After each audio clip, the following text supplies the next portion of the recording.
almost every single part of this lands directly on ordinary working Brits. Rachel Reeves has announced one of the biggest tax shake-ups in years. First, the big one. Labour is freezing income tax and national insurance thresholds until 2030. So as your wages rise with inflation, even just to keep up with bills, you get pushed into a higher tax band without actually being any better off. The OBR says nearly 2 million people will be dragged into higher tax brackets because of this freeze alone. So for a lot of workers, this isn't a tax rise on paper, but it absolutely feels like one in real life. Next, we have taxes on property income, savings and dividends are all going up by 2%.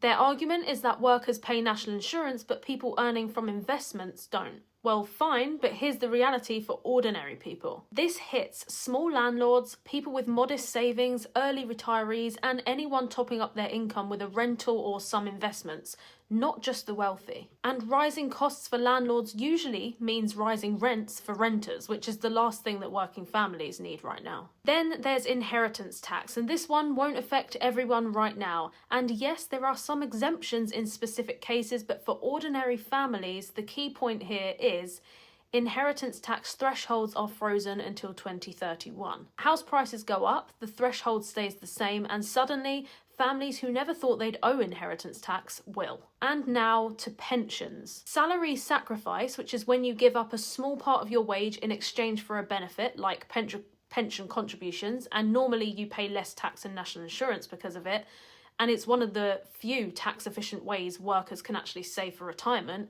Anyway, that is about to get capped. From 2029, anything over £2,000 will be hit with national insurance. So for higher earners, that's a direct cut to pension efficiency. And for everyone else, it's another sign that the incentives to save are slowly closing. So what does all of this mean overall for us ordinary working people? Well, it means more of your wage is taxed, more of your savings are taxed, more of your pension is taxed, and more families will end up being pulled into inheritance tax. So this is what was announced, but how are you feeling about these budget announcements? Comment below.